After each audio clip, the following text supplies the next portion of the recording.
Hello, Jason വ്ലോഗിലെ പുതിയൊരു വീഡിയോയിലേക്ക് എല്ലാവർക്കും സ്വാഗതം. ഞാൻ മദീനത്തുള്ള വിശേഷങ്ങളും ഞാൻ കണ്ട കാഴ്ചകളും എനിക്ക് കിട്ടിയ അറിവുകളും നിങ്ങൾക്ക് പകർന്നുകൊണ്ടേയിരിക്കുന്ന ഇടയിലാണ് വീഡിയോ ഒന്ന് ജസ്റ്റ് ചേഞ്ച് ചെയ്ത് ഒന്ന് മാറ്റി പിടിച്ചിട്ടുണ്ടായിരുന്നു. എനിവേ, എന്തായാലും ഇനിയും ഒരുപാട് വീഡിയോസുകൾ നിങ്ങൾക്ക് കാണിച്ചു തരാനുണ്ട് എന്ന് ഞാൻ പറഞ്ഞിട്ടുണ്ടായിരുന്നു. അത് പ്രകാരം ഞാൻ കണ്ട കാഴ്ചകൾ നിങ്ങൾക്ക് കാണിച്ചു തരികയാണ്. ഇന്ന് ഞാൻ നിങ്ങൾക്ക് കാണിച്ചു തരാൻ പോകുന്നത് ഒരു കിണറാണ്. ബീർ ഹെർസ് എന്നൊരു കിണറാണ് ഇന്ന് ഞാൻ നിങ്ങൾക്ക് കാണിച്ചു തരാൻ പോകുന്നത്. ഈ ഒരു കിണറിൻ്റെ പ്രത്യേകത എന്ന് പറഞ്ഞു കഴിഞ്ഞാൽ, നബി സല്ലല്ലാഹു അലൈഹി വസല്ലമനെ ജനാസ കുളിപ്പിക്കാൻ വെള്ളം എടുത്തിട്ടുണ്ടായിരുന്നത് ഈ ഒരു കിണറിൽ നിന്നാണ്. നബി സല്ലല്ലാഹു അലൈഹി വസല്ലമ മരിക്കുന്നതിൻ്റെ മുമ്പ് തന്നെ വസിയത്ത് ചെയ്തിട്ടുണ്ടായിരുന്നു, ഈ ഒരു കിണറിൽ നിന്ന് വെള്ളം എടുത്തിട്ട് വേണം എന്നെ കുളിപ്പിക്കാൻ എന്ന്. അത് പ്രകാരം നബി സല്ലല്ലാഹു അലൈഹി വസല്ലമനെ ഇതിൽ നിന്ന് 7 കുടം വെള്ളം എടുത്തിട്ടാണ് ജനാസ കുളിപ്പിച്ചിട്ട് ഉണ്ടായിരുന്നത് എന്നാണ് പറയപ്പെടുന്നത്. എൻ്റെ കിണർ എന്ന് നബി സല്ലല്ലാഹു അലൈഹി വസല്ലമ വിശേഷിപ്പിച്ച ഏക കിണറും കൂടിയാണ് ഈ ഒരു കിണർ എന്ന് പറഞ്ഞത്. നബി സല്ലല്ലാഹു അലൈഹി വസല്ലമക്ക് ഭയങ്കര ഇഷ്ടമുള്ളൊരു കിണറും കൂടിയാണിത് കേട്ടോ. ഈ ഒരു കിണർ നബി സല്ലല്ലാഹു അലൈഹി വസല്ലമ മക്കയിൽ നിന്നും മദീനയിലേക്ക് പലായനം ചെയ്യുന്നതിൻ്റെ മുമ്പ് തന്നെ ഇവിടെ ഉണ്ടായിട്ടുണ്ടായിരുന്നു. അതുപോലെ തന്നെ നബി സല്ലല്ലാഹു അലൈഹി വസല്ലമ ഖുബയിൽ നിൽക്കുന്ന ആ ഒരു സമയത്ത് ഈ ഒരു ഏരിയയിലേക്ക് ക്ലാസ് എടുക്കാനൊക്കെ വരും. അപ്പോൾ അങ്ങനെ വരുന്ന സമയത്ത് ഈ ഒരു കിണറിൽ നിന്നാണ് റസൂലുള്ളാഹി സ്വല്ലല്ലാഹു അലൈഹി വസല്ലമ വെള്ളം കുടിക്കാനും അതുപോലെ തന്നെ ഉളൂ എടുക്കാനും കുളിക്കാനും ഒക്കെ ഉപയോഗിച്ചിരുന്നത് ഈ ഒരു കിണറിൽ നിന്നാണ് എന്നാണ് അറിയപ്പെടുന്നത്. അതുപോലെ തന്നെ പിന്നീട് നബിൻ്റെ നിത്യോപയോഗ കാര്യങ്ങൾക്ക് വേണ്ടിയിട്ട് ഇതിൽ നിന്നാണ് പോലും വെള്ളം കൊണ്ടുപോയിട്ട് ഉപയോഗിച്ചിരുന്നത് എന്നാണ് പറയപ്പെടുന്നത്. അതുപോലെ ഒരുപാട് പ്രത്യേകതകൾ ഈ ഒരു കിണറിലെ വെള്ളത്തിന് ഉണ്ട്. നബി സല്ലല്ലാഹു അലൈഹി വസല്ലമ വെള്ളം കുടിച്ചിട്ട് ആ വെള്ളത്തിൻ്റെ ബാക്കി ഈ ഒരു കിണർക്ക് ഒഴിച്ചിട്ടുണ്ടായിരുന്നു പോലും. അതുകൊണ്ടായിരിക്കാം ഇവിടുത്തെ വെള്ളത്തിന് ബർക്കത്തുണ്ട് എന്ന് പറയും. നമുക്കിതിൽ നിന്ന് വെള്ളം എടുക്കാനുള്ള ഒരു സൗകര്യം ഇതിൻ്റെ ഒരു സൈഡിലുണ്ട്. നമുക്കിപ്പോഴും ഇവിടെ വന്നിട്ട് വെള്ളം എടുക്കാം. അതിനുള്ള സൗകര്യം സൗദി ഗവൺമെൻറ് ഏർപ്പെടുത്തി തന്നിട്ടുണ്ട്.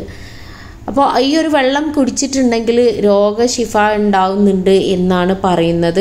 ഞങ്ങളെ കൂടെ വന്നിട്ടുള്ള ഒരാൾക്ക് അതിൻ്റെ ഒരു അനുഭവം പറഞ്ഞിട്ടുണ്ടായിരുന്നു. അവരുടെ റൂമിലുള്ള ഒരാളെ കാലിൽ നിറയെ ചൊറി ഉണ്ടായിരുന്നു പോലും. എന്നിട്ട് ഈ ഒരു വെള്ളം കൊണ്ട് തടവി അപ്പം അതിന് നല്ലൊരു റിസൾട്ട് ഉണ്ടായി. ആ ചൊറി തന്നെ മാറിപ്പോയി എന്നാണ് അറിയപ്പെടുന്നത്. മാഷാ അല്ലാഹ്.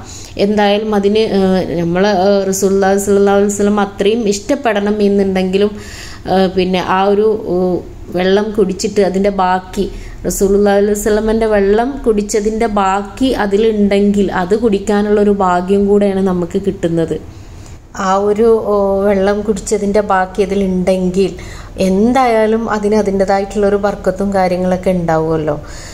എന്തായാലും ഈ ഒരു ഭാഗ്യം എല്ലാവർക്കും കിട്ടട്ടെ. മാഷാ അല്ലാഹ്. എനിക്കും അത് കിട്ടി. ഇവിടെ വന്നു കഴിയുമ്പോൾ നമുക്കൊരു പ്രത്യേക ഫീലാണ്. മദീനത്ത് ഏത് ഭാഗത്ത് പോയി കഴിഞ്ഞാലും റസൂലുള്ളാഹി സ്വല്ലല്ലാഹു അലൈഹി വസല്ലമ ജീവിച്ചിരിക്കുന്നുണ്ട്, നമ്മളെ കൂടെ ഉണ്ട്, നമ്മളും അതിൻ്റെ കൂടെ ഉണ്ട് എന്നുള്ളൊരു ഫീലാണ് കിട്ടുന്നത്.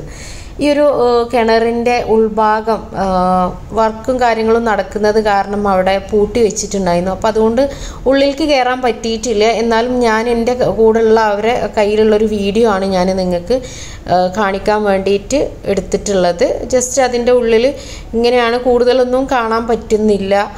പിന്നെ അതുപോലെ തന്നെ ഇതിൻ്റെ ഒരു സൈഡിൽ നിസ്കരിക്കാനുള്ള സൗകര്യമുണ്ട്. ഇത് റസൂലിൻ്റെ കാലത്തുള്ളതല്ല, പിന്നീട് ഉണ്ടാക്കിയിട്ടുള്ളതാണ്. അത് ഡെവലപ്പ് ചെയ്തപ്പോൾ പിന്നീട് ഉണ്ടാക്കിയിട്ടുള്ള ഈ കിണറൊക്കെ പിന്നീട് വന്ന രൂപമാണ്. ഈ നെറ്റിട്ട രൂപവും കാര്യങ്ങളൊക്കെ പുതിയത് കാണുന്നത്. പഴയ ഒരു രൂപം എന്ന് പറഞ്ഞു കഴിഞ്ഞാൽ ഇങ്ങനെയായിരുന്നു. ഇതിൻ്റെ പുറത്തുനിന്നുള്ള ആ ഒരു പിക്ചർ എടുത്തിട്ടാണ് ഞാൻ ഇട്ടിട്ടുള്ളത്. ഒക്കെ ഉണ്ടോ? ആ ഒരു പഴയ രൂപം ഇങ്ങനെയാണ്. അപ്പം അതിനൊരുപാട് മാറ്റങ്ങൾ വരുത്തിയിട്ടുണ്ട്. ഇത് അതിൻ്റെ ഉള്ളിലേക്ക് ഇറങ്ങിപ്പോയിട്ട് ഉള്ള ഒരു സ്ഥലമാണ്. ഏറ്റവും പഴയ ഒരു രൂപമാണ് ഇത് കാണുന്നത്. ഇതിനെയാണ് ഇപ്പം നമ്മൾ കണ്ട ആ ഒരു രൂപം നെറ്റൊക്കെ ഇട്ട് ഒരുപാട് മാറ്റങ്ങൾ വരുത്തിയിട്ടുണ്ട്.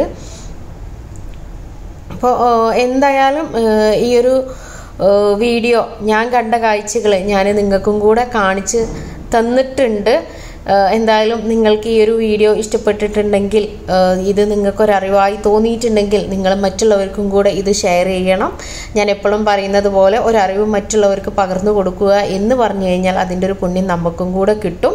അപ്പോൾ എല്ലാവരും മാക്സിമം എൻ്റെ ഈ ഒരു വീഡിയോ കാര്യങ്ങളും നിങ്ങൾ എന്ത് ചെയ്യുക, മറ്റുള്ളവർക്ക് ഷെയർ ചെയ്യുക, ലൈക്ക് ചെയ്യുക. ആ ബെല്ലൈക്കൺ അമർത്തി കഴിഞ്ഞാൽ എൻ്റെ പുതിയ വീഡിയോസുകളും കാര്യങ്ങളൊക്കെ എത്രയും പെട്ടെന്ന് നിങ്ങൾക്ക് കിട്ടുന്നതാണ്. അതുപോലെ ഞാൻ പറഞ്ഞിട്ടുണ്ട്, ഈ ഒരു ചാനൽ നമ്മൾ ഇൻട്രാക്ട് ചെയ്ത് പോകുന്ന ഒരു ചാനലാണ്, നിങ്ങളെയും കൂടിയാണ്. അപ്പോൾ നിങ്ങളും കൂടെ ഇതിലെ അറിവ് മറ്റുള്ളവർക്ക് കൊടുക്കണം. എനിക്ക് കിട്ടിയ കുഞ്ഞു അറിവുകളാണ് ഞാൻ നിങ്ങൾക്ക് പകർന്നു തന്നിട്ടുള്ളത്. നിങ്ങൾക്ക് അറിയുന്നതും കൂടെ ഇതിൽ കമൻറ്റ് ചെയ്തിടുക. അപ്പോൾ കമൻറ്റ് ചെയ്യുക എന്നുള്ളത് തീർച്ചയായിട്ടും ചെയ്യുക. നിങ്ങളും കൂടെ മറ്റുള്ളവർക്ക് അറിവ് പകർന്നു കൊടുക്കുക. എൻ്റെ ഇതിൽ വല്ല തെറ്റുകളോ കാര്യങ്ങളൊക്കെ ഉണ്ടാവും. ഞാൻ പറഞ്ഞല്ലോ, ഞാൻ വലിയൊരു അറിവുള്ള ആളൊന്നുമല്ല. നമുക്ക് അവിടുന്ന് കിട്ടിയ അറിവാണ് ഞാൻ നിങ്ങൾക്ക് പകർന്നു തന്നിട്ടുള്ളത്. അപ്പോൾ തീർച്ചയായിട്ടും നിങ്ങൾ കമൻ്റ് ഇടാൻ മറക്കരുത്, ഷെയർ ചെയ്യാൻ മറക്കരുത്, ബെല്ലൈക്കൺ അമർത്താൻ മറക്കരുത്. അതുപോലെ തന്നെ എന്ത് ചെയ്യണം, ഇനി നിങ്ങൾക്ക് ആവശ്യമുള്ള വീഡിയോസുകളും കാര്യങ്ങളും നിങ്ങളും കൂടെ പറയുക. ഞാനതനുസരിച്ച് എൻ്റെ അറിവനുസരിച്ച് ഞാൻ നിങ്ങൾക്ക് ഇട്ട് തരുന്നതാണ്. ഞാൻ പറഞ്ഞല്ലോ, നിങ്ങളൊരു ഫാമിലി മെമ്പറായിട്ട്, നമ്മളൊരു ഫാമിലി ആയിട്ട് പോകണം. അതിൽ നമ്മൾ ഇൻട്രാക്ട് ചെയ്തിട്ട് പോവുക, സംശയങ്ങൾ തീർത്ത് പോവുക. Okay, thank you.